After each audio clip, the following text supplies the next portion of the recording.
मुझे बहुत लोगों ने कहा कि भैया तरैया विधानसभा में आप भी को भी घूमना चाहिए, जरूरी है, वक्त आ गया है। लेकिन मैंने सिर्फ एक ही बात कहा कि मैं जनमत के लिए जीता हूँ, मेरा परिवार जनमत के लिए जीता था, और जनमत पे जो परेशानी आई हुई है उस परेशानी को मैं और नहीं बढ़ाना चाहता हूँ। मैं जाकर भीड़ इकट्ठा नहीं करना चाहता हूँ। मैं जाकर लोगों को एक बात और है कि इतना तो तय है भाई कि इस बार हम तरैया विधानसभा चुनाव लड़ेंगे। 15 साल तरैया के लोगों के बीच में गलत सही जो भी हो, जो मान लें आप, मैंने अपना 100% दिया है। मुझे याद नहीं है कि इस 15 साल में कि मैंने कितनों लोगों का मदद किया या कितने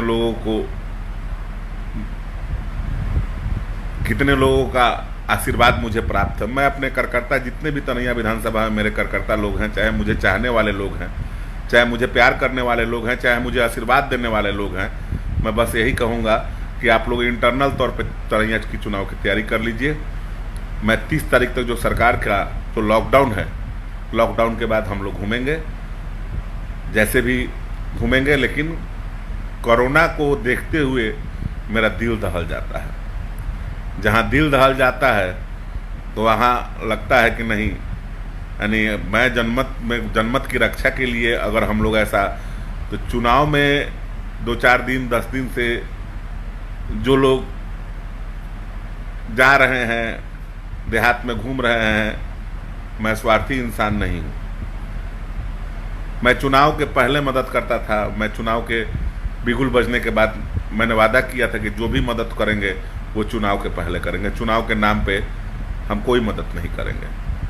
अगर मैंने अच्छा कर्म किया होगा तो आप लोग मेरा साथ दीजिएगा, नहीं अच्छा कर्म किया होगा तो आप ही लोग हरा दीजिएगा। लेकिन चुनाव में निश्चित तौर पर तरैया विधानसभा से चुनाव लड़ूंगा, और ये बता दे रहा हूँ कि चुनाव किस दल से लड़ूंगा अभी तो घोषणा नहीं करूँगा, लेकिन चुनाव में लड़ूंगा, 100% चुनाव लड़ूंगा और आप लोग के बीच में जरूर आऊँगा।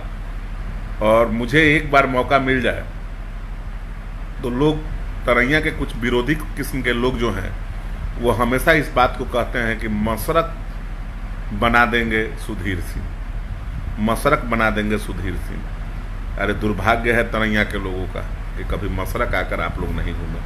मसरक में मेरे बड़े पिताजी वो सारी सुख सुविधाएं यहाँ के लोगों को दिलवाए हुए हैं कि जो है यहाँ कभी मसरक और तरैया घूमिएगा।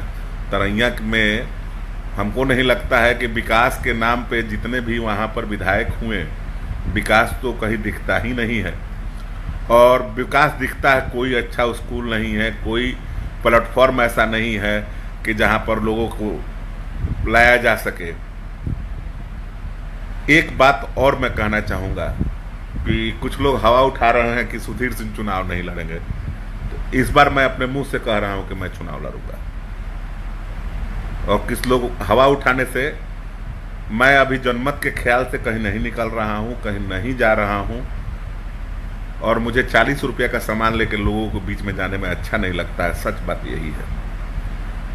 एक झोला में 40 रुपये का सामान रखकर मैं लोगों को, उससे ज़्यादा सरकार दे रही थी, तो मैंने सोचा कि सरकार पीडीएस के नाम पे जब दे ही रही है, सब कुछ सुविधा उपलब्ध करा ही रही है, तो एक झोला में 45 रुपये का सामान रखकर मैं दिखावा करने के लिए लोगों के बीच में नहीं जा सकता हूँ। मैं किसी कीमत पे नहीं जा सकता हूँ। वैसे लोग अपना स्वार्थ साधते हैं, वैसे लोग धंधा बना के रखे हुए हैं कि आज 2-4 महीना मेहनत कर लो और 5 साल राज्य करो। मैंने 5 साल तरैया के लोगों का सेवा किया है। ये 2-4 महीना अगर मैं नहीं दिखाऊंगा तो बस इस कोरोना को लेकर नहीं दिखाऊंगा, क्योंकि आप सुरक्षित रहें तब हम सुरक्षित रहेंगे। आपको अगर कोई खतरा हो जाएगा तो निश्चित है कि शर्म की बात है हमारे लिए। डीएन सिंह जी, धन्यवाद भाई। और मैं तरैया में जितने भी तरैया, पानापुर और जितने ईसुआपुर में भी हमारे जितने भी समर्थक कार्यकर्ता लोग हैं, आप लोग इंटरनल तौर पर चुनाव की तैयारी कीजिए। हम लोग चुनाव लड़ेंगे और चुनाव जम के लड़ेंगे। अगर मैंने तरैया के लोगों का सेवा किया होगा तो तरैया के लोग मतदान करेंगे। कुछ लोग कहते हैं कि सुधीर सिंह के आने से तरैया में गोली बंदूक हो जाएगा। दो चुनाव बीत गया भाई, 2 चुनाव बीत गया है, बड़े पिताजी का 2 चुनाव बीत गया है। अगर मेरे पूरे जीवन में तरैया के लोगों में से किसी को तू भी किया होगा तो मेरा जीवन, मैं जिंदगी में कभी चुनाव नहीं लड़ूंगा। मैं कभी भी तरैया 2 चुनाव हारा हूं, लेकिन आज तक किसी को कभी कुछ नहीं बोला। लोगों का इच्छा होगा तो हमें मतदान करेगा, लेकिन वह रिमर फैलाने वाले, वह गलत तरीका से लोगों का भटकाने वाले, उन लोगों से बस यही कहूँगा कि अगर मैं चुनाव में उतरता हूँ तो आप लोग जो रिमर फैला रहे हैं, आप लोग जो उल्टा सीधा बात जो कह रहे हैं, आप लोग जरूर सावधान रहिएगा हमसे, क्योंकि आप लोगों को सावधान रखने के लिए हम कुछ भी करेंगे। आप लोग जरूर सावधान रहिएगा हमसे कि ऐसा गलत मत कीजिएगा, रिमर मत फैलाइए। मैं दिल से आप लोगों का काम करना चाहता हूं, आप लोगों के बीच में प्यार पाना चाहता हूं। मैं कभी भी किसी भी कीमत पे मैं नहीं चाहता हूं कि अगर कल मैं विधायक हो जाता हूं और मेरी गाड़ी गुजरे तो लोग मुझे देखकर मुंह फेरे। मैं कभी भी बर्दाश्त नहीं कर सकता हूं। मैं चाहता हूं कि मेरी गाड़ी गुजरे तो 10 आदमी दौड़ कर अड़ाए, कहे कि भैया आप अच्छा काम कर रहे हो। मैं पूरी जिंदगी, एक बार अगर मुझे मौका मिल जाता है तो अगले 5 साल में तरैया के लोग अगर मुझसे पूछेंगे कि आपने क्या किया है तो आप कहने लायक नहीं रहेंगे। मैं जो भी करूंगा मैं आप लोगों के बीच में करूंगा। बाकी अगर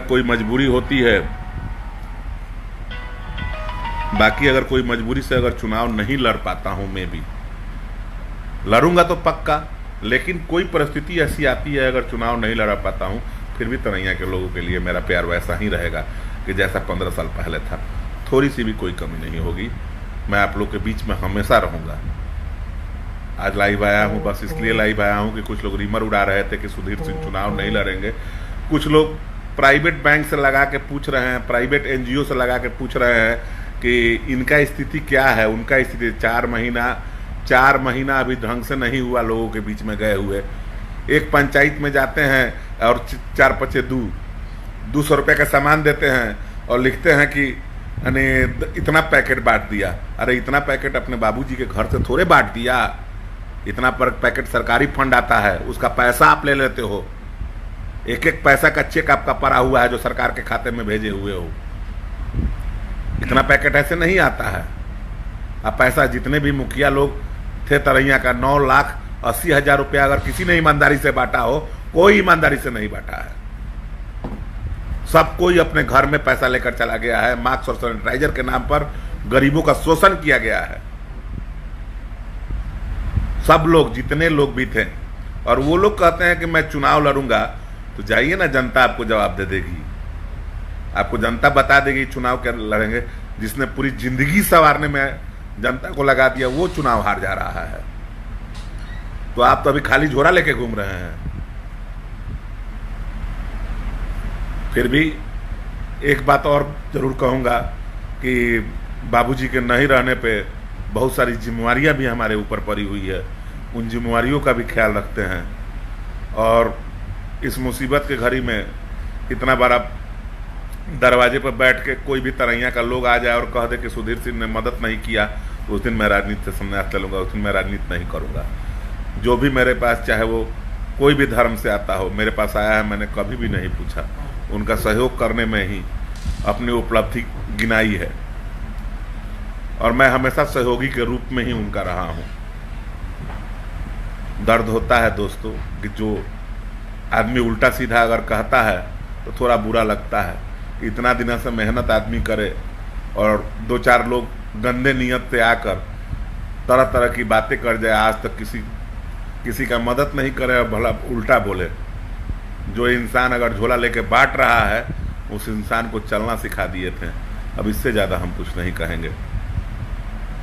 बहुत ऐसी बातें हैं कि जो मैं कहना नहीं चाहता हूँ।